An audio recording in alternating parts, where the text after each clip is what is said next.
Um, Dreege, kind of. I mean, kind of.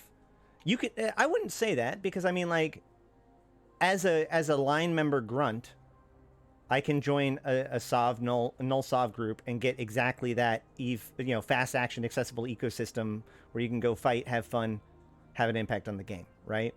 Like, but as I've said in other times too, the whole point here is to give catalysts, right? Like, it isn't about the thing that's happening; it's about how you react to it. If there's nothing going on, then there's nothing to react to. You can't make a decision about how you want to interact with it. But if the Gallente want to build a Stargate, you get to choose how you want to deal with it, right? You get to choose whether or not you want to. That's another thing to talk about.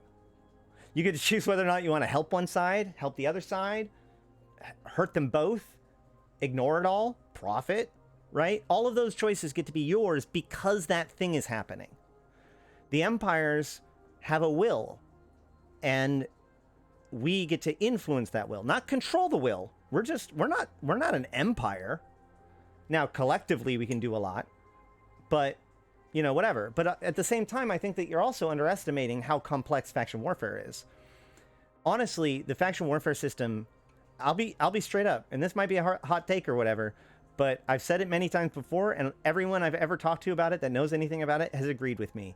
Faction warfare, its system control system, is more hardcore than sovereignty. Okay? I'm just going to say it.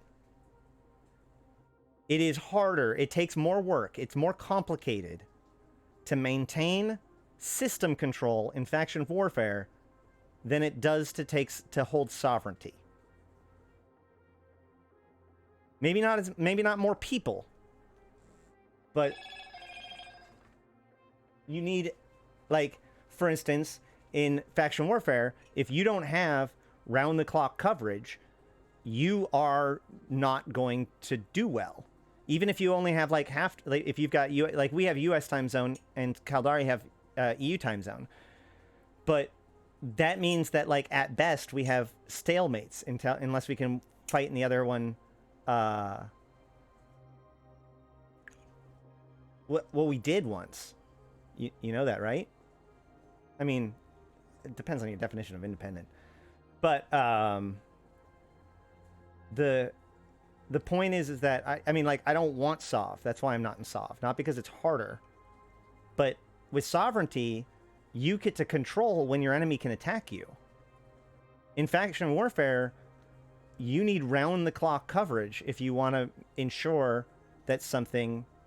that a system is maintained.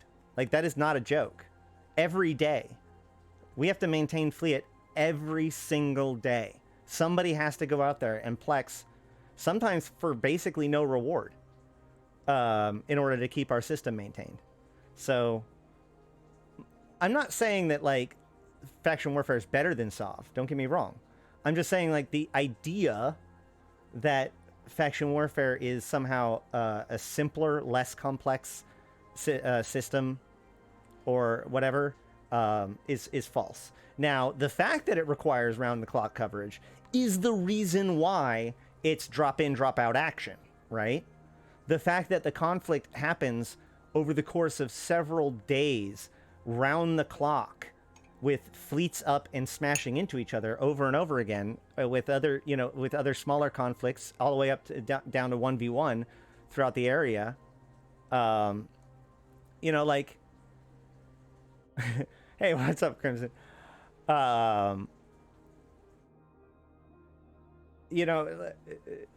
That there's a reason why, like, back in 2014, 2015, one of the reasons why I really got bigger into writing and bigger into podcasting and doubled down on it was because I realized that nobody talked about faction warfare and everybody kind of looked down on it, even though I was part of it and I saw personally how amazingly fun and exciting and interesting it was.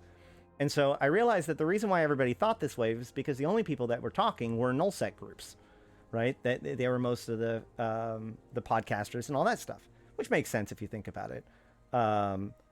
So I started writing more and covering more faction warfare specifically. But I constantly got into arguments with people because people would tell me and dismiss faction warfare as being irrelevant, not being exciting. Who cares about these little ships or whatever? Blah blah blah blah blah. Right?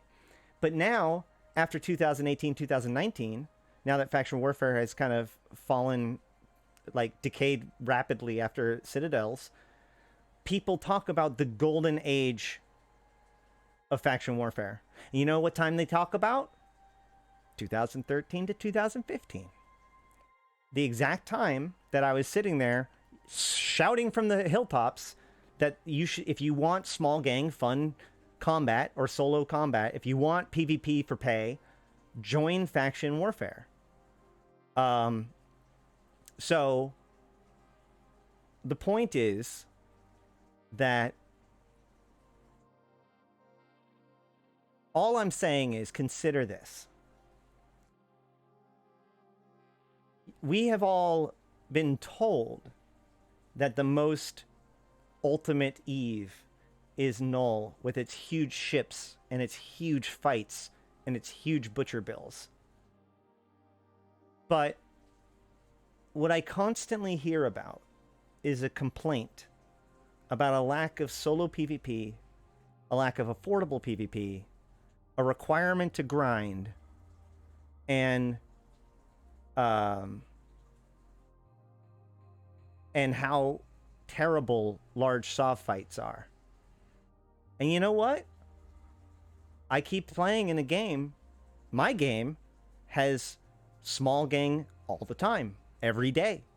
Has solo fights literally whenever I want, within about a half an hour to an hour, almost guaranteed. Right? I do not understand the complaints. So here's my thing. If Sov's your thing, then that's your thing. If HiSec is your thing, then that's your thing. But if you've ever been like frustrated that you couldn't just go out and get a fight, if you've ever been frustrated, they have to spend so much money on your fits and your ships and all that stuff, which causes you to have to grind all over the place. If you've ever thought about joining, doing PvP, but maybe you haven't really gotten into it and you don't want to get pwned. Faction warfare, you should at least check it out. Make an alpha, use a buddy code. You can use mine, !Eve in chat to get that. Join Aderon Robotics if you want. We like to help new bros, both new to the game and new to faction warfare, understand the ropes. It is a lot more complicated than the mechanics show, because it's about how the mechanics play out over time that matters. But yeah, especially with these changes coming.